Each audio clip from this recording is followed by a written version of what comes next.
Welcome to We're Not Wizards. We are the best, but not wizards. Enjoy the show!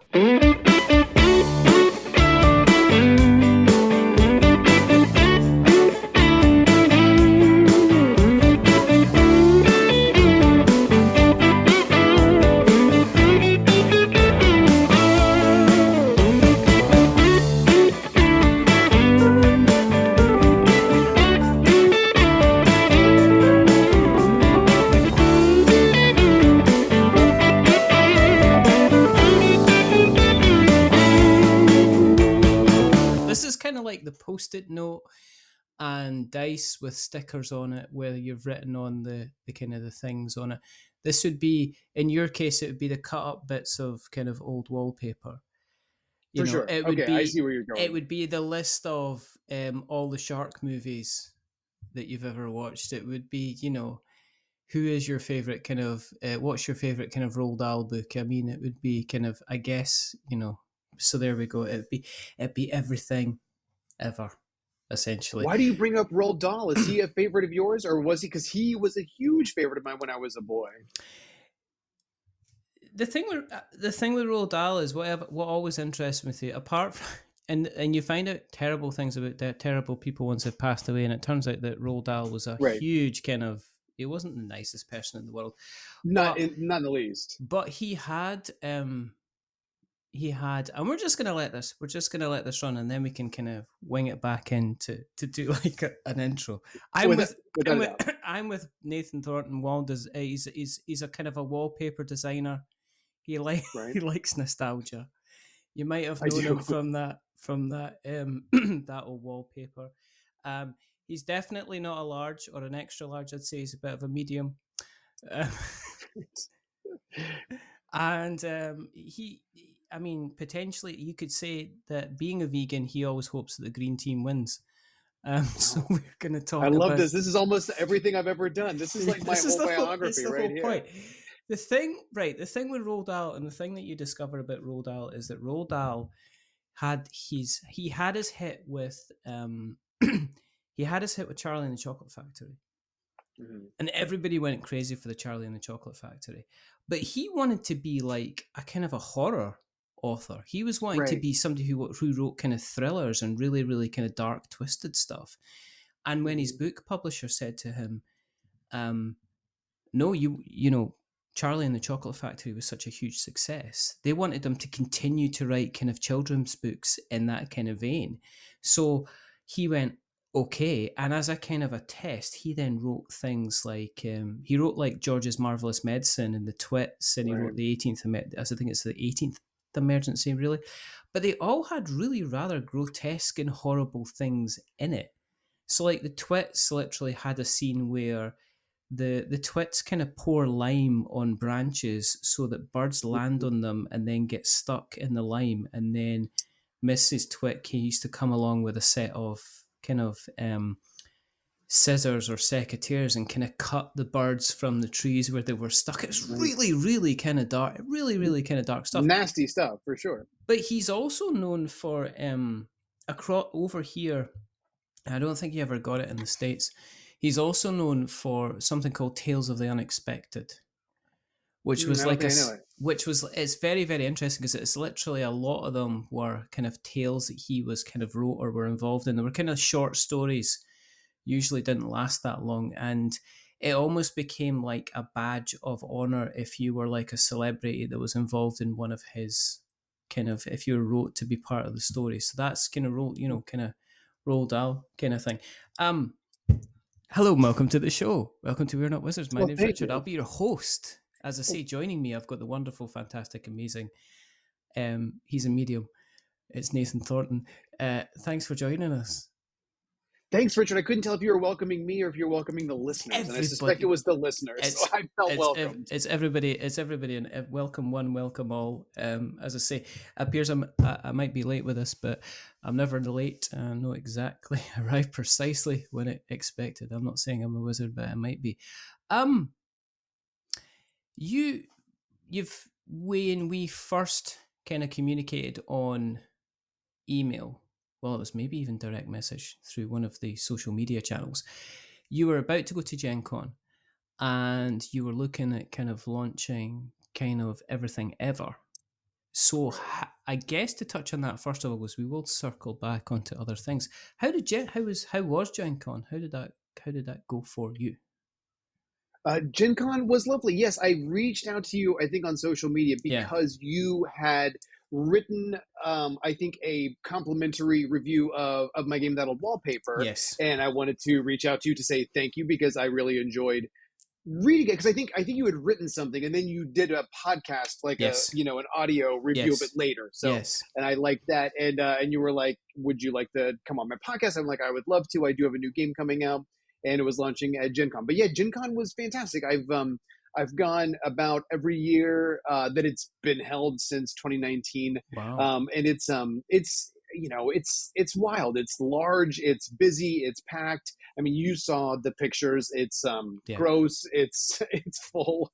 But it's interesting because I do feel like I'm at a point in my own whatever, I guess, like growth as a board game designer. It's really nice because my first couple times that I went to Gen Con, I felt like so like I had to hustle and just like be like pestering publishers and Yeah. like pitching and like really chasing people down, trying to be like pay attention to me. But it's kind of nice to go and to have a couple of games that are out there that people know to the extent that they know, but to feel less of that like kind of hunger that like, hey, pay attention to me. I mean, I certainly did some pitches for some games. I talked to some publishers that I hadn't talked to before, some that I had. But it's really nice to like have board game friends, to have people that you only see at board game conventions and then never again, and play games with them and see things. So yeah, I feel like I was able to enjoy Gen Con as a participant who enjoys games, as a designer who has some games out there, and as like an aspiring designer who would like to have more games out there. So it was nice to kind of shift and experience it in all those different ways. Did you queue up for 3.5 days and get your Disney Lorcan Oh, nonsense? I I no, I got in line and Yeah. I got in line and the line was about 4.5 hours and I Wow. was second to next and I realized that I didn't want to wait any longer, so I got out of line and I got in line for Sky Team. No, I never waited in line. I wasn't even sure. Well, because I saw the line every time I walked by, and I was like, "What is this the line for?" And I hadn't even heard. Because were people talking about Disney Lorcana before Gen Con? Because I I don't think I heard any I buzz don't about it. I think it's kind of been I think everybody's a bit tentative about it because people are Mm, worried about going in full commitment and going, yeah, this is amazing, this is going to be fantastic. Um, I think there's always been a bit of Disney sells the license to allow games to get created, and some of the games are obviously very, very good, and some of the games could be mhm. kind of better. And I think that we've kind of been, I think we've been a little bit spoiled with some of the games that we've had kind of recently. So Mhm. in terms of like say the Villainous series of games, I mean Sure. they've been they have actually they were a lot more complicated than I thought they ever needed to be. But even then, Yeah. on the same time, when I played, I got the chance to kind of play and write some stuff about Disney animated. And I won't go into Mm. that because it's appearing in a publication soon. Oh, nice. But that was again, it was kind of like it was Funko Games, and I've been kind of waxing too much sugar about Funko Games recently with what they're kind of bringing to the hobby. So I think, as I said, I think in terms of Lorcana, some people are saying, right, is it just a kind of a trading card game that somebody slapped a couple of Disney characters on, and is it going to be Mhm. another Keyforge, or is it going to be, because people are going to be saying, well, it's very, very similar to kind of Magic the kind of the Gathering. Sure. What I guess one of the things that kind of I don't, and I guess it's within the rights of the Disney marketing team, is for them to come into a place like Gen Con, and I don't know if I would have been too happy if I was an exhibitor that they came in and potentially stole a lot of thunder.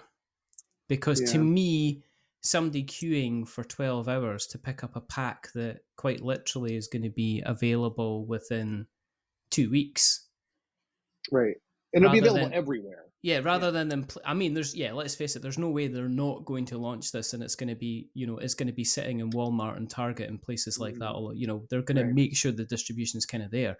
So I guess seeing somebody kind of like queuing for 12 hours to go and play something that's going to be available as opposed to coming and spending 2 hours with me and learning my game, which is never going to get the range of exposure. But that's just me. I'm old and cynical and kind of grumpy.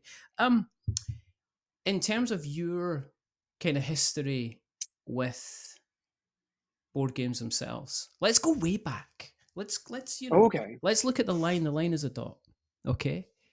Were you the more I speak to board gamers, I discover they seem to fall on two sides of the fence. They're either in the situation where they're very kind of creative and artistic and they fall into kind of board games that way, or alternatively they're kind of very analytical and puzzle driven and mathematical and they fall into to kind of board games the other way. And so, Mike, I guess my question for you is in terms of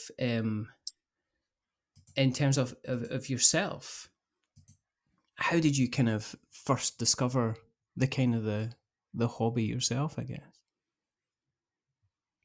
Do you mean, well, I mean, I feel like there's kind of two phases. There was like the games that I played as a child that I played with my brothers. I grew up with three brothers. Wow. And in the, in the 1980s and we played, I think, like the games that anybody else played. However, the more I think about it, I realized when I was a kid, we kind of had like the off-brand version of everything. Cause we didn't play like Yahtzee, but we played a game called Kismet. I don't know if you know this one. It's kind of like Yahtzee, except the die faces have different colors on them as well, so you could get a flush. In addition to some of the other typical Yahtzee things, we played a lot of this game called Conspiracy, which was sort of like a move around the world like Risk type of game, except it was like spies. And they had like these heads, these busts of heads that went around. That rings a bell. You know this one? Yeah, no, it rings a bell. Yeah. We didn't have Clue. We had a game called Who Done It, which was very, very close to Clue, but it wasn't Clue, or Cluedo, as I think you guys call it. It's like when you go into like over here, we have like the main brand kind of super, like again like Walmart, yeah. And you go in there and you'll get all your kind of. I mean, I'm pretty sure that most of the brands that are over either in the States, they're available in the UK now anyway. So I'd go in and buy a Hershey bar. But then you get supermarkets over here which are called like there's like they're German, they're usually European based. It's like Lidl and Aldi, but they but they have what you see, the off-brand kind of Hershey bar. But it looks like a Hershey bar. It's got the coloring of a Hershey bar, but it's called the Kirschen bar or something. It's branded completely the same, but it's obviously meant to be kind of like the same kind of. It's like the same kind of product, but it is slightly inferior in kind of taste, kind of thing. So I know what you mean when you're talking. But it's like it's close enough. It's close enough. And then I think like if you are a family of 6, which we were, and if your dad had a solidly middle class job where he worked for the city, and if Kismet is like $4 cheaper than Yahtzee, then your sons are going to play Kismet. They're going to play Who Done It. They're going to play Conspiracy. Yeah. And we had a blast with games. Yeah. Well, that's it. I mean, there's not like this snobbery, is there? I mean, it's not a case that kids would go, oh, you're playing Kismet and not Yahtzee. There's not that. I mean, it'd be a family thing. I remember playing a lot of games like Monopoly and stuff like that when I was growing up. I don't remember then going into school and having a discussion about playing Monopoly. It sounds strange, but I don't remember sitting around with my friends at school and saying, well, we had a cracking game in Monopoly and I managed to get Park Lane and Broad Street and blah, blah, blah. Right, yeah. I remember going into school and talking about the fact that we then spent kind of like 3 hours, me and my brother, playing Star Wars or Transformers or something along those like stuff that other kids potentially had that were kind of the popular stuff that was kind of like mainstream or playing on like an Atari or a spectrum in my kind of case. But I don't remember kind of discussing the board games. So with That's you interesting. having brothers, were you with, was it three other brothers? Did you say? Yeah. There were four of us. So I had two older brothers and one younger. wow. So you were. I feel sorry for your youngest brother then, because he must have got wailed on. Yeah, he did. Well, it's funny because like I feel like my oldest brother wailed on my youngest brother and like Oh, skipped the two of us. But I feel like it oh, was all in good fun. There was a lot of I feel like that they really embraced wedgies for some reason. well, I mean, I I mean, don't know. yeah, I want to keep it PG, but I feel like that there was a lot of wedgies given by my oldest brother to my youngest brother, which at the time I would feel bad for my youngest brother, but at the same time I was it's glad not it wasn't me. me. It's definitely I know. it's not me. Thanks. And the other thing is as well, as I'm assuming, is like, and this is something else that happened, is like, unless you were kind of like up to your eyeballs in money in the kind of the 80s, you would get, if you had an older brother, you would occasionally get kind of like their sweaters or Hmm. their old clothes. I mean, it's like, Oh yeah. here's your big brother's blazer that he was wearing to school, kind of thing. And you get this huge thing that would never kind of fit you and stuff like that. So there was people that had like what we call hand me downs, Oh and yeah. that was a thing. People fixed people fixed kind of patches and jumpers and stuff like that and tears and Hmm. stuff. And then it's like, well, your older brother had this and he wore it for like 4 years, and now it's for you. And it's like, great, but I don't want his ice cream. But We would always get hand-me-down bicycles. yeah, My I don't think I had my own bicycle that was purchased for me until I was maybe a teenager. I would get right. I would get the trickle down once my brother got too big for his child's bike. It would become Yeah, my bike because I was a child. yeah. What were you like at school? Were you an artistic child? Were you kind of like an academic I child mean, where you couldn't be bothered kind of child? well, I feel like I was definitely a big reader. So like I Mm, read a ton, and I would be the kid who would be sitting under a tree reading. I wasn't a big active or athletic child. I was an yeah. indoors kid, I guess is what I think that I was. And I like to think of myself as smart. I remember we would play, so it was the 80s, so Trivial Pursuit was really Yeah. big. Yeah. And I would and my brothers hated this about me, but like I would read the questions in the Trivial Pursuit box just for the information that was on them. But then I would realize that like they were like, "You're cheating at Trivial Pursuit." And I'm like, I can see that. I can see how that is an accurate accusation. But like I enjoyed feeling smart, and I enjoyed like reading stuff and using that. So yeah, that's the kind of kid that I was. I wasn't a big artistic kid. I could never like draw Hmm. or play a musical instrument or anything, but I like to read and I like to write. Okay. Okay. How about So you? What were you like? Were you like that? I was, I was, you know what? I remember, and there's several points in your life where you remember when you first kind of did something. And I remember kind of drawing for the first time. And the reason I started drawing was because it was one of my brother's friends' older sisters, and she came round. And we were just like, they were, their mother was friends with our mother, so they were around having cups of tea in the other room, and we were all obviously all forced to hang together, and it was like boring and dull. But then um this girl was like, I can draw. And it's like, well, how do you draw? How do you to learn to draw? She goes, we just go ahead and copy stuff.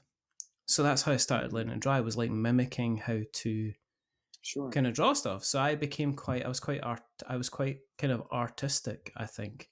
Because I think I was a bit of a reader. I wasn't very kind of sporty, but Mm-hmm. I really, really kind of enjoyed the kind of the art side, the kind of the creative side. And it wasn't until afterwards, after high school, and well beyond that, that I discovered that I had a bit of, I had a voice about me. I think there's certain people that they get to a point where they go through kind of several kind of forms, not like a butterfly chrysalis type of thing. But I know that there's people that they kind of discover things about themselves that they kind of didn't realize. So as a very, very young kid, I expressed myself through my art. now as a crumbling old man, I express myself. I still do the art. I do it very, very occasionally, but I find more challenge kind of expressing myself through the written word. And then on the other side of things is podcasting like this, because you don't plan. As I say, we don't plan it. Yeah, I And I noticed continually that. joke. There's no questions. Hmm. And I've actually, as I say, I have had people kind of went, I'm not sure about doing the show unless I know what we're going to talk about. And it's like, well, we're talking Hmm. about you. And my view on this is, if I make you feel uncomfortable about having a conversation with me, then that's more on me than on the kind of the other side of it. So yeah, it took it's, I think people find themselves, I think some people are lucky, and I think they find themselves a lot earlier in life. And then you get Hmm. other people that they continually jump from thing to thing, and they eventually do find something that kind of brings them joy, brings them happiness or contentment, Hmm. or in some cases kind of gives them a will to kind of keep going. And I sometimes feel that people that find their spark incredibly early in life, they either go on to achieve greatness very, very quickly, or they go to be very, very happy very quickly, but you can end up kind of Hmm. burning out quite quickly. And we see that, you can kind of see that kind of all the time.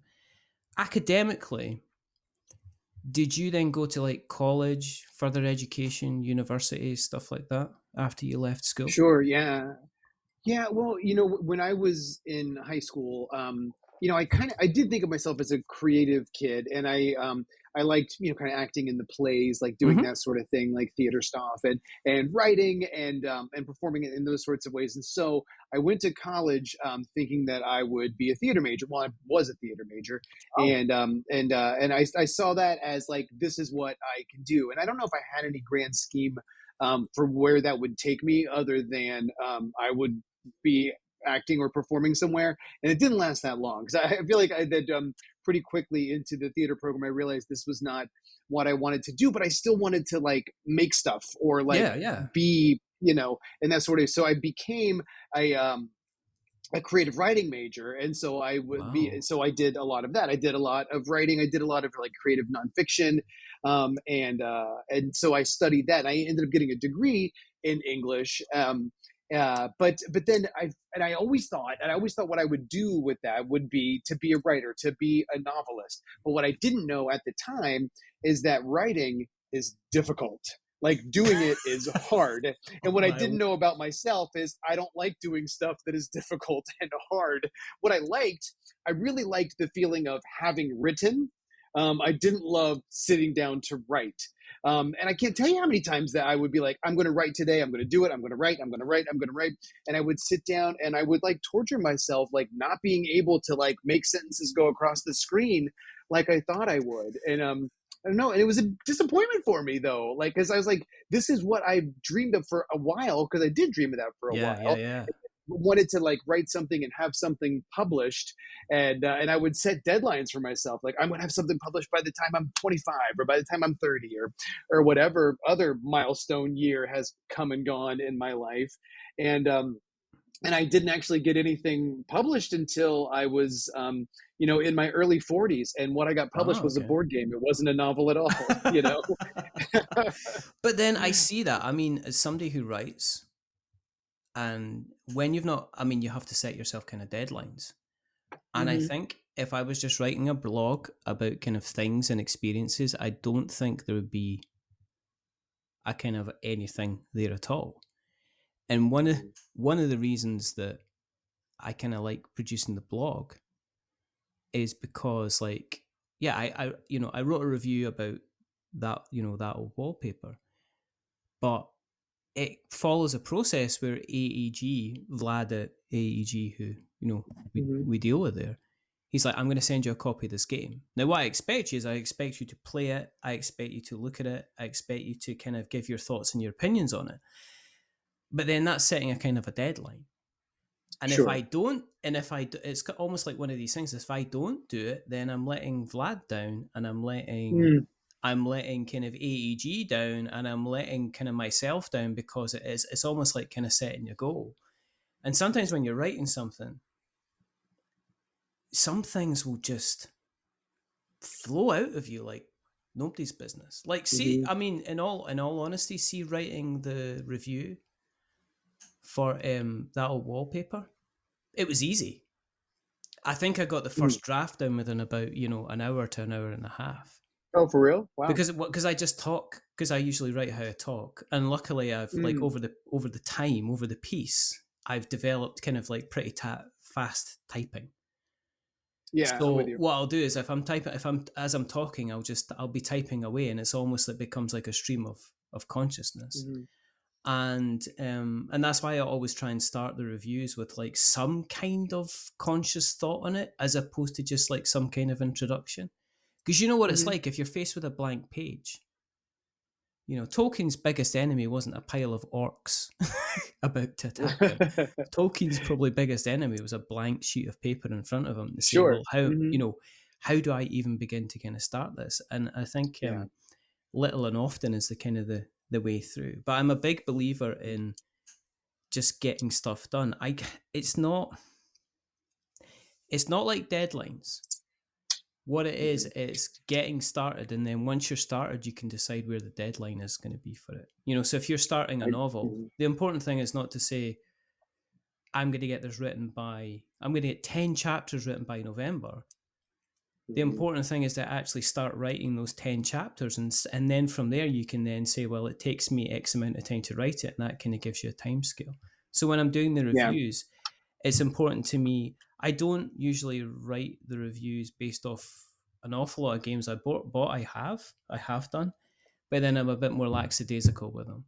Whereas if I'm dealing with review copies, I know, well, if I leave this for too long, then people are going to say, well, we've had this game for months. What's he been doing with it? And it's like sometimes I just, you get writer's block, Nathan. Oh, You sure. sit there, Oh, you're for trying to sure. write there, and you're just like, how do I Yeah. start? Or you write 300 words and you just go, this is crap.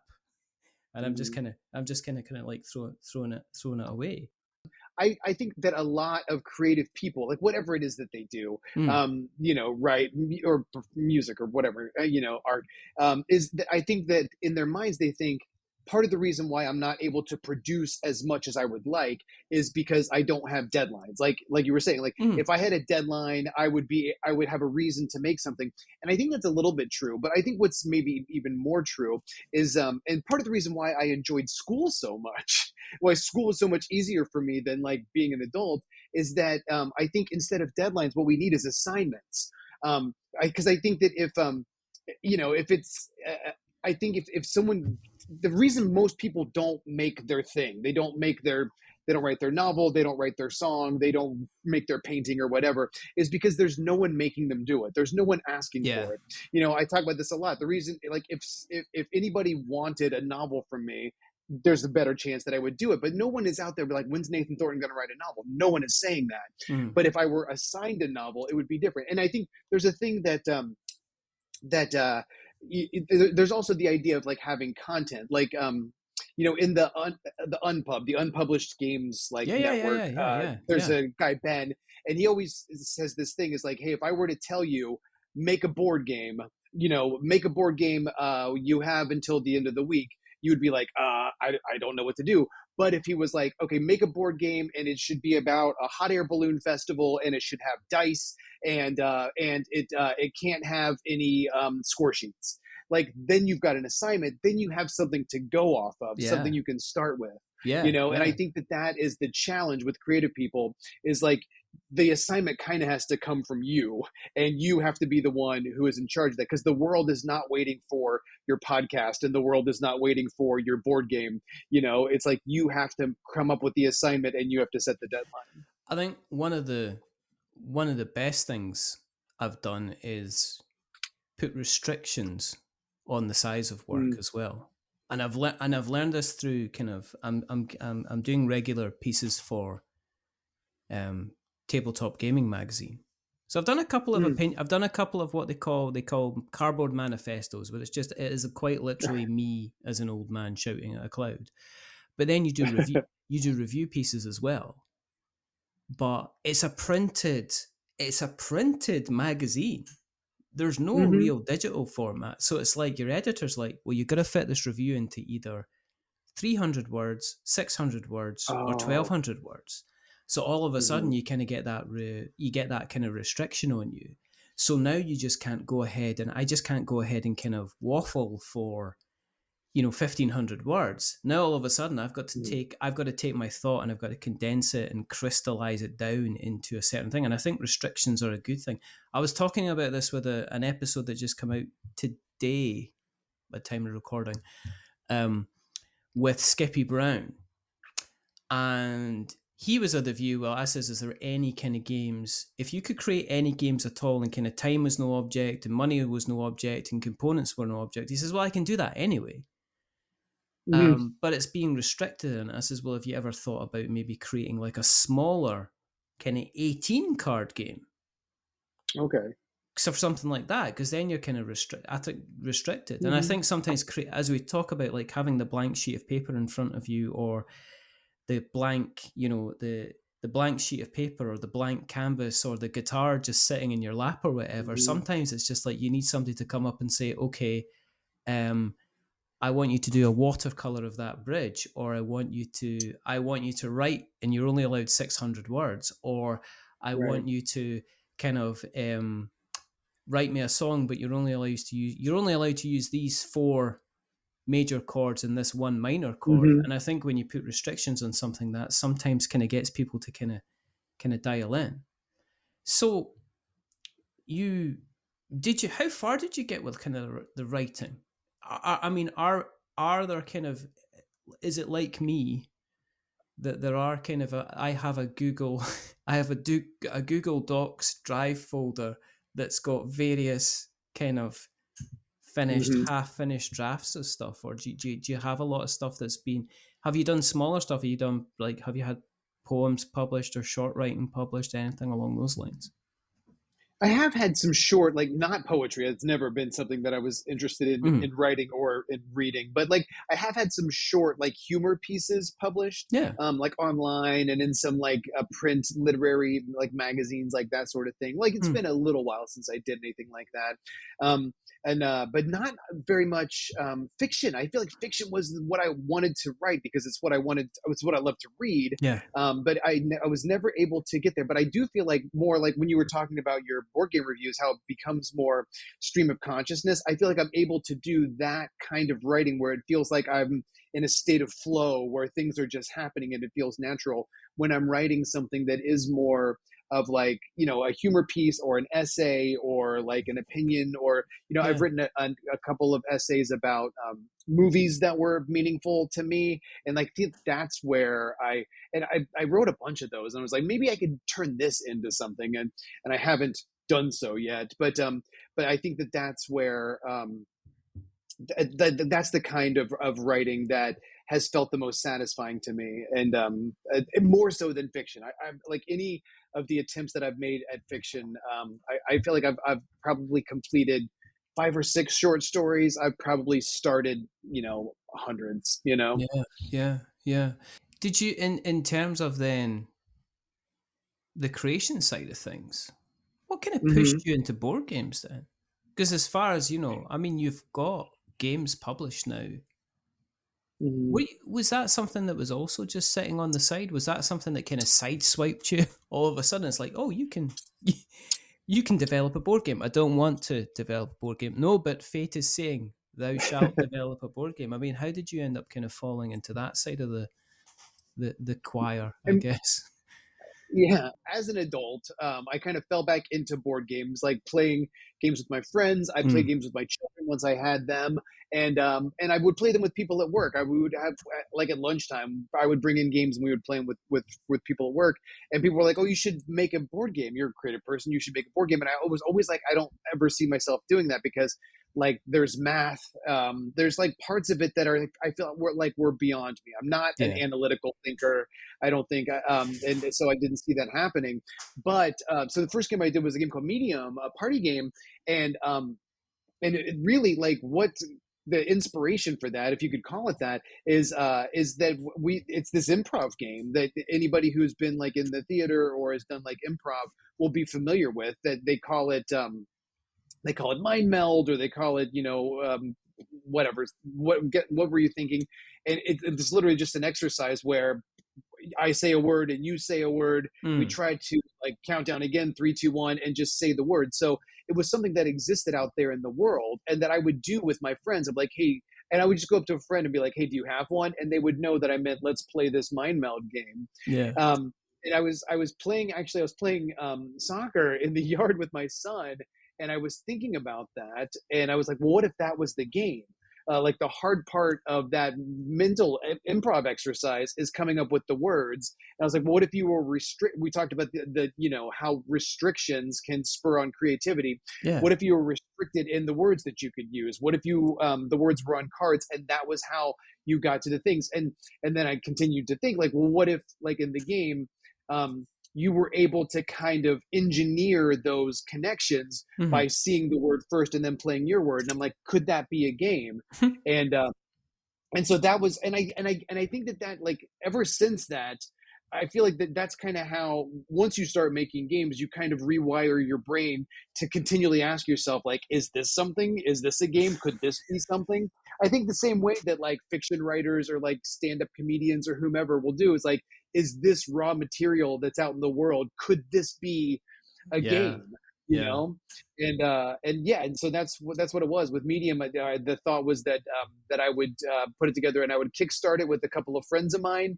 And we ended up actually by chance running into a publisher at a board game convention, and they were like, we would like to publish Medium. And we said, okay, you can. And they did.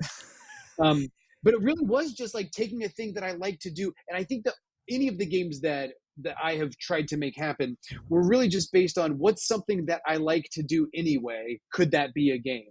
And I think that all 4 of the games that are published and out there are based on what's a thing I like to do anyway. Could that be a game? I mean, Medium went on to, it was nominated for a Golden Geek. It was. Yeah, it sure was. It did not win.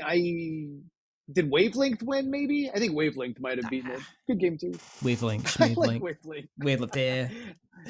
But that must have been quite cool to kind of put a game out there and then have... Oh, amazing. Put a game out there and then have somebody kind of like going, oh, well, actually, we think this is good enough for, we think this is good enough to be part of a list. Because, I mean, that's cool. I mean, not kind of being bitter because, we've never been nominated for a Golden Geek Award now, but there's always Kidding. No, we're not. No, this is we're kind of like marshmallows covered in sardines. We're a very niche product. But that must have been kind of cool because when you got that, is part one of the reasons why you keep on going with the board game design? Is it due to some kind of creative validation then? Did you go kind of like... Yeah, I think you could call it that. Did you go what? Continue? Well, I mean, did you like going, well, this is finally, as we were talking about earlier on, when you reach your phases in life, are you then going, well, this is actually maybe something that maybe I can't... This is maybe something I have a knack for, something that I can put some time to, and I'm getting to the final result. I'm getting to the kind of completion.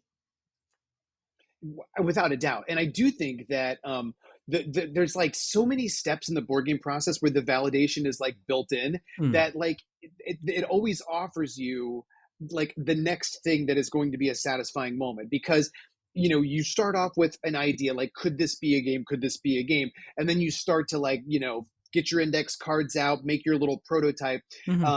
And then like that part is fun. But then the first validation is the first time you put together enough for a prototype where it's like, oh, this actually works as a game. This has the minimum requirements to be a thing people can sit down and play. It might not be good, but like, I think that there's an inherent satisfaction in that moment. And then the developing is like, what can we do to make this work better? What can we do to like make this be as fun as it could be, to work as well as it can be? I think getting to that is another, like when you reach to the point where you're like, this game is as good as I can make it. That's very satisfying. And I think the next validation is when you pitch it to publishers, because every game that I've ever done, I've pitched it to a number of publishers. Every game that I've done that has been successful has been turned down by a publisher or two. And I think that once you like, here's the idea that I had, here's the name of it, here's how it works. When you say that to someone for the first time and they're like, oh, I get what you're saying, that's interesting enough to me that I'd like to try that myself, to a publisher, whomever. There's something supremely satisfying about that, because like, the publishers that you pitch to, they tend to be the one whose games you admire or the games you enjoy. Mm-hmm. And like for them to say, I've made this game that you love, Nathan, and I see this game that you're showing me as on par with this game that you love in one way or another, that's hugely satisfying. And then if it gets nominated for an award, or if it gets picked up by some large retailer, like each one of those is just another thing to like shoot for. Mm-hmm. And I love that, like, there are all of those moments all along the path that just starts with a blip of an idea that you had when you were playing in the yard with your son. But I mean, that old wallpaper, I mean, Mm-hmm. fair enough, Medium seemed to be like, is party game material. Mm-hmm. Yeah. But that old wallpaper was that was getting kind of higher level, because to me that wasn't just two people deciding, can you guess what's on my wallpaper? Yeah. Right. I mean, there was strategy involved, there was hand drawing involved, there was kind of Mm-hmm. like, you were literally calculating potential scoring and stuff like that. So how did you come up? Was that just something you were just mucking around with and just went, or were you hanging about kind of like the old people's home before they kicked you out again, and you're like, I'm gonna do a game about some wallpaper and you can't stop me? But how did the idea for that kind of come about? Well, I've always hung around old people's homes, and they can't stop me because I have a number of fake mustaches, a number of disguises. They'll never catch me. I just love their wisdom. I love to learn. But no, you're right though, because Medium is literally one sentence, like it's this, that's how you play the game. Yeah. And that'll wallpaper, not a very complicated game, but more complicated than Medium. Yeah. And actually the only like game that I've done that's been published that is not a party game. And I think that, like we were talking about earlier, like Roald Dahl, like you get known for your children's stories. That's what the world wants from you. And I think that's a little bit happened with, the party games, is that's what publishers expect to hear from you. So my hat's off to AEG for taking a chance on that old wallpaper. And the way that one came together, and the way that I think a lot of games come together, is you have like little bits of ideas, like little pieces of the system, or like ideas for a theme or whatever. And then as you develop, it's like, well, maybe this little system would work together with this little system. Because where that old wallpaper started, and it wasn't a game about wallpaper at the beginning, was it was like kind of a card drafting game. And what I liked was this idea that there were a number of piles in the middle of the table of cards, some that would be more attractive than others. And everybody would pick one of the piles that they wanted. Like, say, if there were 4 piles, we would all have tokens that said 1, 2, 3, and 4. And say if number 3 had like 6 cards in it, number 2 had 1 card in it, number 3 is going to be the most attractive one. So the way that it worked at the beginning was, you pick which pile you wanted, and you only got it if you're the only person who picked that pile. So then if 3 is appealing and 2 is unappealing, do I go for 3 knowing that it's less likely that I'll get it because it's going to be appealing to everyone?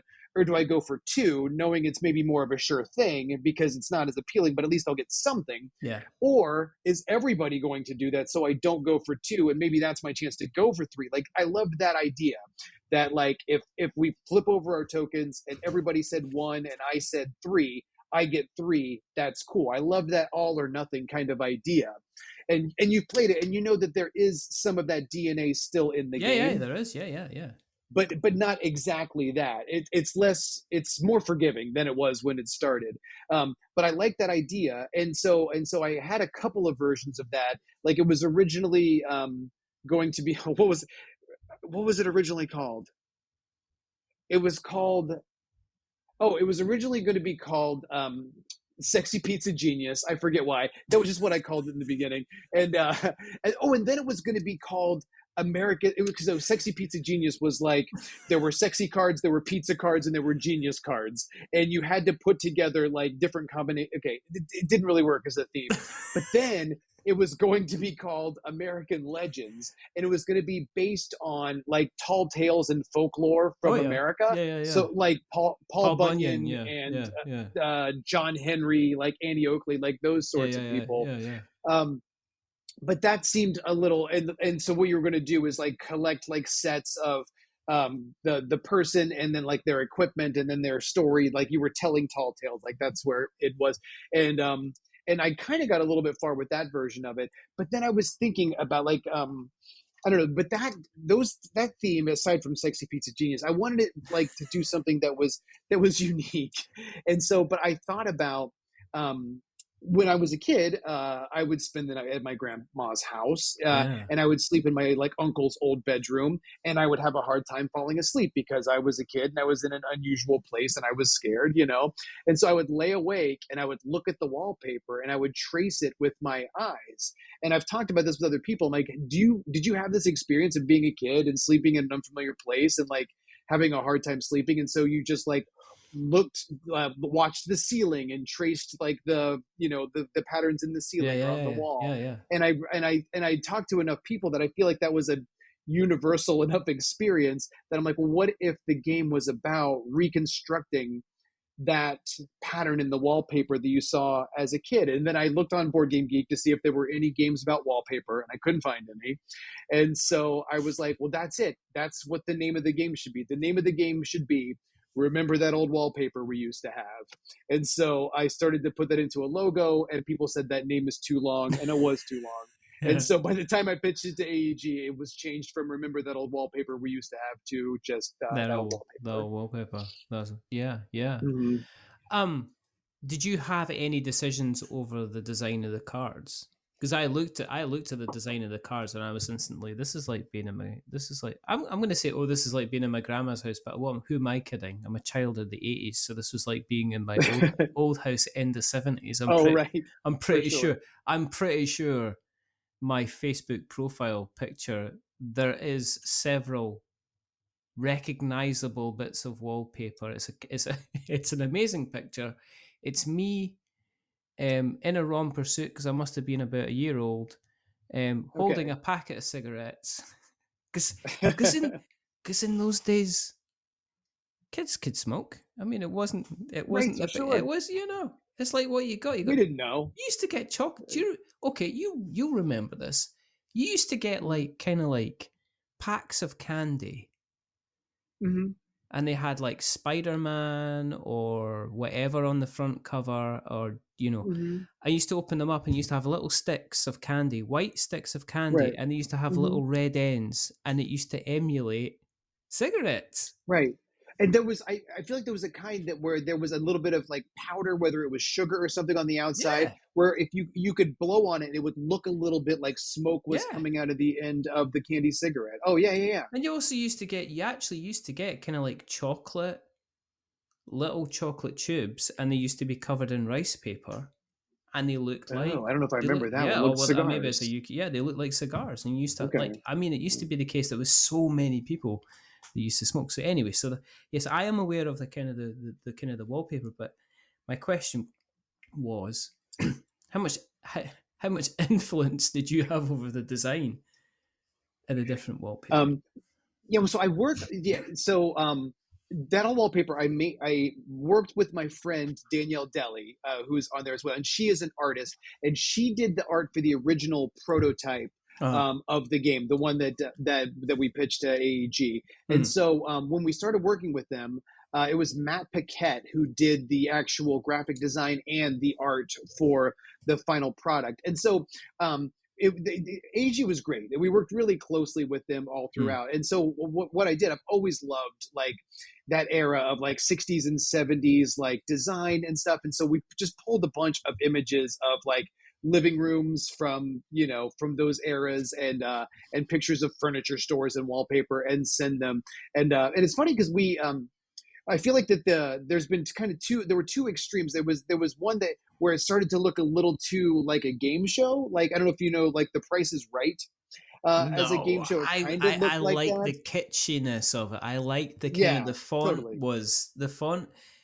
it was just striking and amazing, and I could Mhm. imagine kind of game show. It did look like you would get, it would go, and it's time for that old wallpaper. Right, Here's right, your right, right. host, Chester Cheevely. And it'd be like that. But that, I mean, that's not everything from the kind of like the logo to the card art and everything like that. Yeah, And it didn't look like it was taking itself too seriously. that's the There's idea. so Oh yeah. many games, right?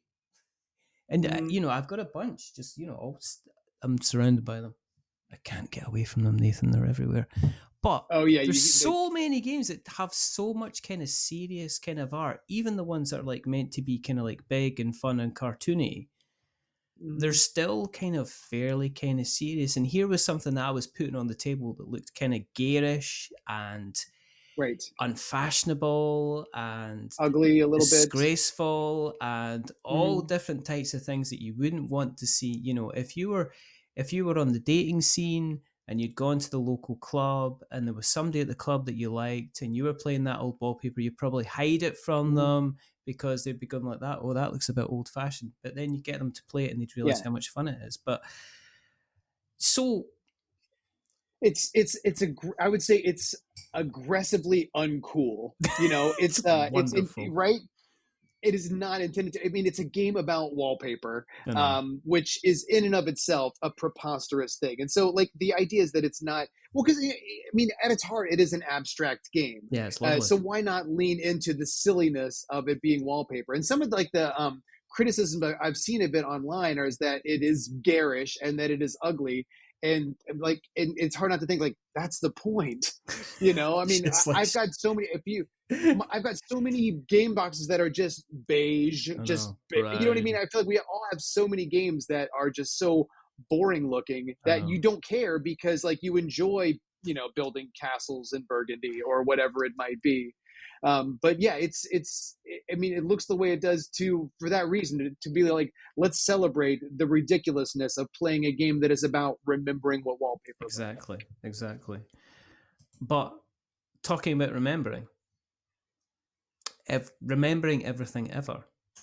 Oh, okay. Oh, you're going. Oh, good. Let's talk about it. Yeah. Let's talk. I mean, let's talk about this because this seems to be you going back into the kind of the party game. Mm-hmm. You've been out in the kitchen talking to your friends, glass of white wine. Now you're going back into the living room again, and everybody's kind of like, You're and painting a picture here. you brought everything ever with you. Uh-huh. So, do you want to tell us a little bit about kind of that? Because that seems to be back into the party game kind of room. Oh, sure. Yeah. Yeah, no, and so everything ever is it is a party game. It is, I mean, and it is, I would say, the one of the lightest party games that there are. And I feel like the criticism will be that it's more of an activity than a game, and I am fine with that Yeah. because I do think that activities are a fun thing you could do with the people that you care about, and I think everything ever is one of those, I guess. It kind of comes from the idea for it.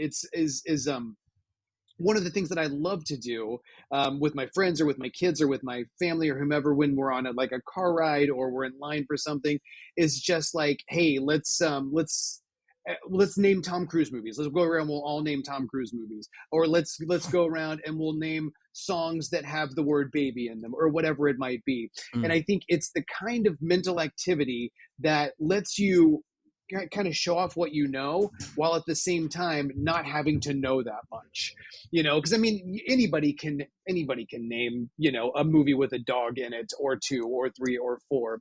And and I love that. I think that's so much fun. I love that idea of just like, let's go around and list things. But I thought where everything ever got a little silly, I love the name because purportedly you're listing everything ever. So because there's stuff about songs, about movies, about the world, Yeah. about people, about Yeah. books, whatever it might be. And I think the silliness of having to name two different things at the same time, like naming a princess and naming a movie or a TV show that has the name of a city in it, like having your brain operate on those two tracks at the same time, I think is something that I find so enjoyable to do. And then it gives you the added layer of another thing you can do in Everything Ever is if you can name one thing that fits in both categories. Like I was playing it at Gen Con, and the two cards were, one card was every character's catchphrase, and the other one was everything that can fly. So people were saying, birds, and people were saying, cowabunga man, or whatever the catchphrase is. And then someone said Shazam for a Ah, character's catchphrase and someone that can fly. I think those little moments yeah. make it so cool when people can make that connection. I love those. I would never in my 100 years have thought of Shazam as being a catchphrase and something that can fly, but it was perfect. But I mean, you're right in saying activity games, but some of the most kind of fun games that I've played, they're all based around a single sentence or two kind of premise. Mm-hmm. I mean, the ones Yeah. that you can get into and they're accessible. One of the, and I'm going to name drop them, Bez. She develops games which are just, it's just quite simple. It's like pick 7 cards and find synergies between these 7 cards. And Yeah, that's and that's the name of the and game that too. is that is the name of the game as well. And the game basically has kind of like it's got a picture of an alien, Mm-hmm. and then it's got a picture of a vacuum cleaner, and then you've got another picture of an alien looking slightly different, and then it's basically saying, and here's a dustpan and brush or something. It goes, or likes keeping the house clean. And your idea is you've got to kind of like find the synergies between the different cards that you use. Yeah. You grab them, and then you've got to find the synergies. And if you've got but the other one is to develop Yogi as well. Now Yogi is quite Right. simple. You've just got to follow the instructions on the cards, and that's all you do. And then so it's like Yeah. you've got to pick a card, and it's like, well, you've got to put it. You take a card, you've got to balance it on your head, or you take a card, you've got to put it Mm-hmm. under your armpit. You take a card, you've got to balance it on your knee, and it's become an activity. But these type of things, they lead to kind of like very, very quick, kind of very, very kind of sudden things. And I know it's very, very easy to kind of get into not gatekeeping land, but kind of snobbish land, where it's like that's not the type of game Oh, right. that you kind of look at. But I published, and it's live now, so I can talk about it. But I reviewed kind of Trial by Trolley and Travel by Mm-hmm. Trolley, which are your Cyanide and Happiness. And I kind of Yes. went, it's not my bag. But my son, Mm-hmm. my youngest, he loved it because it was Oh, literally really? ridiculous things happening very, very quickly. And I was like, well, does it do anything mechanically? If I'm looking at it from a review point of view, does it do anything mechanically wrong or broken or anything like that? And it's like, no, it does exactly what it's meant to be doing, and it does it kind of very, Mm-hmm. very well. Is there stuff? Would I want to particularly play it again and again and again? Well, maybe not, but depending on the situation. If I was at a party atmosphere and Mm-hmm. we had just played Everything Ever, and we were about to play medium, and then afterwards we're playing like Trial by Trolley, then they all kind of Mm-hmm. fit in that same genre, and it's all going to be people who are going to be kind of gamers and then casual gamers and people who have never played a game for the first time, and we're kind of introducing kind of more people into the kind of thing. How easy was it to get involved with Floodgate Games? They seem to sit around. I keep hearing them and seeing them different kind of publishing kind of different games. They don't seem to go for a specific set. They seem to have an eclectic kind of mixture of games. So how Yeah, did they the really relationship do. development with that? Well, honestly, it's just I feel like I just reach out to publishers whose games that I liked. I mean, so they published one of my wife's and my favorite games of all time, which is Sagrada, Yes. and I'm like, and I try not to limit myself. Like if you read online, like I'm a board game designer, what should I do? And everybody will tell you, look for a publisher who publishes the kind of games that you have. Yeah. And I think that is decent advice, but like when Medium was published by Greater Than Games, they did not make any party games. They made Sentinels of the Multiverse and they made Spirit Island. Yes. Those are not party games. No. No. Spirit. If you turned up to a party with Spirit Island, that ain't a party anymore. You'd be going home by yourself. Yeah, it's right. Not it's anybody true. speaking to you. For sure, and the same with Floodgate. It's like I admired the games that they did, and they do a lot of different kinds of Yeah, games. I yeah, don't know. Do you know the game Kites that they did last year yeah, with the sand timers? yeah. It's very novel, very innovative, and yeah, and so. I had pitched this and another game to them, and they were like, we've been wanting to do another party game. They had done one a year or two earlier, and they were like, I feel like we learned some lessons in that one, and we're ready to get back into it. And they've been great. They've been really supportive, and so much so that like they've been so good to work with in terms of like getting the cards right and doing that sort of work with them, but also the art that is on the cards. My friend Danielle Deli, who did the prototype art for that old wallpaper, also did the prototype art for Everything Ever. Wow. And Ben Harkins at Floodgate was like, I really like the art that's on this prototype. Could we get Danielle to do the art for the game? And so they hired her, Wow. and so she actually did the art for the box That's and every amazing. single card as well. So it ended up looking exactly as I had hoped that it would. So yeah, so they were fantastic. They also, another thing that I like about them is that they between Sagrada and Holly and some of their other games, they make really colorful games, and Oh yeah, yeah. the games that are really hard to ignore when you see them on a shelf or when you see them on a table. And so I do feel like that there's something really eye popping about the yellow of the Everything Ever box and all the cards. So yeah, they've been really fantastic to work with in terms of having good ideas to improve the game and then listening to like your ideas or my ideas to improve it too. So yeah, they've been fantastic. I would love to do another game with them. They've Sagrada was kind of like Sagrada's become like the one of their evergreens. I think it's Yeah. allowed them to kind of um look further afield and look at games that maybe wouldn't necessarily get the kind of exposure, if you know what I mean. Yeah, I So, think that's fair. something like Sagrada allows them, when you've got like an evergreen game that's kind of bringing in kind of money all the time. It's like Roxley Yeah. Games. Roxley Games, they did Santorini. Now, Roxley Hmm. did a whole thing like Steampunk Rally, and so they've got games like that you'd be, and then Santorini came from nowhere, and all of a sudden it's just doing figures and money and everything like Oh, that. And it's amazing. kind of Yeah. I think it's actually distributed into places like Target and stuff like that. I mean, they've got, Hmm. and it sounds to me like Floodgate um, with Sagrada.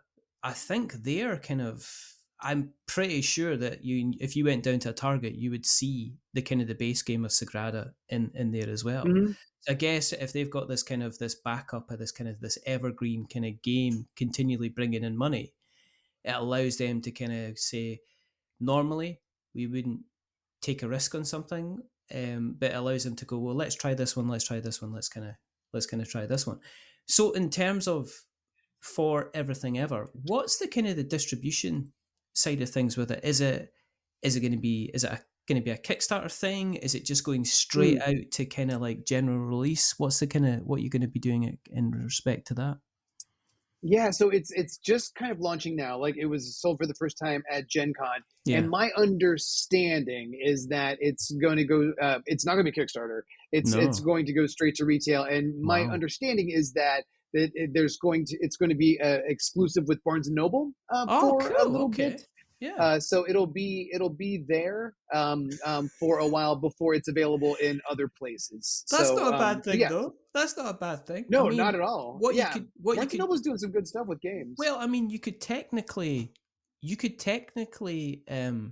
get a book jacket, a cut, Okay.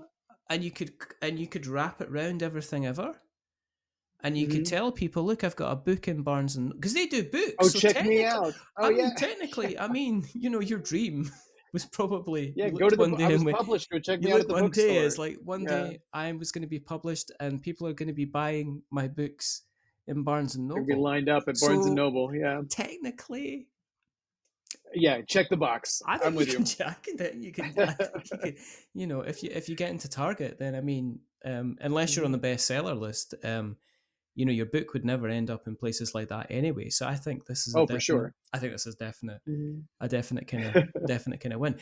Um, Do you have an idea on kind of prices and stuff like that? What it's going to be retailing for roughly? Oh yeah, it's going to be $20. $20. Yeah, all my games are $20. All right. Yeah, Lovely. yeah. Excellent.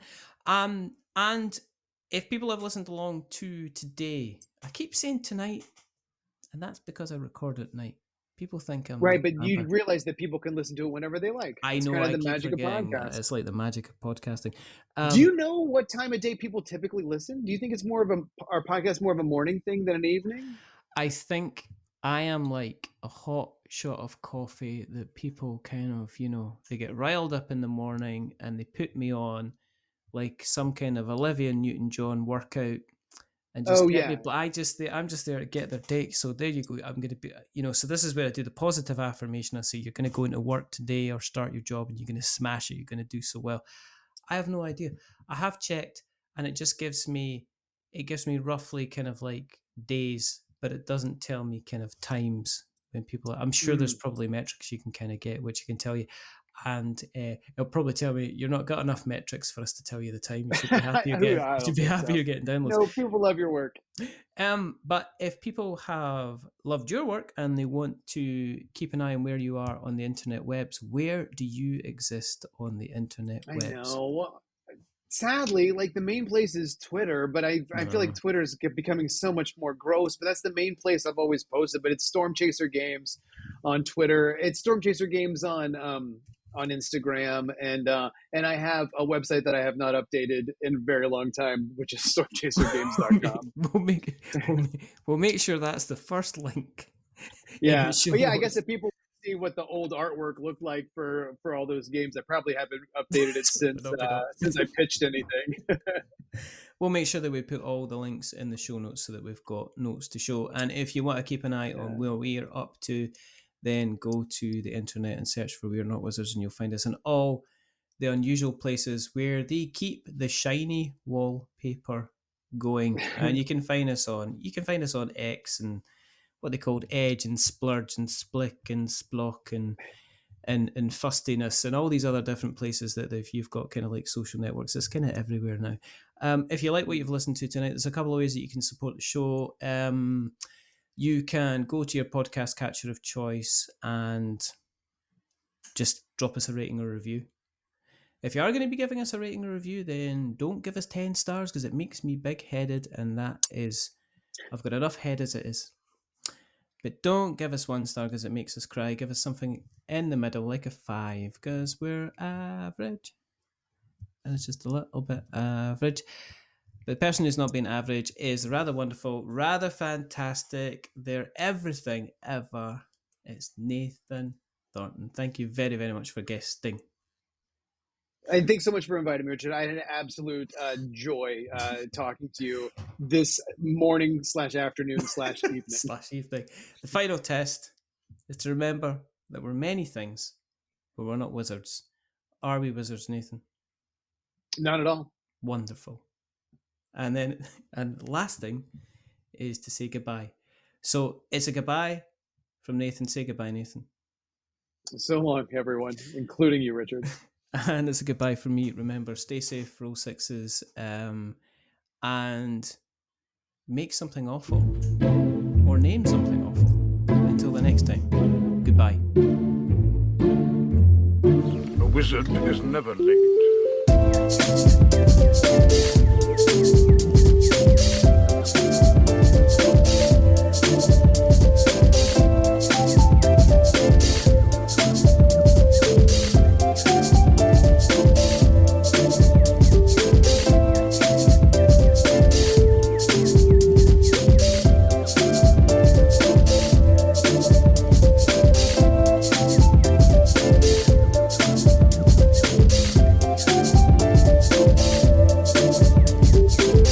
Nor is he early. He arrives precisely when he means to.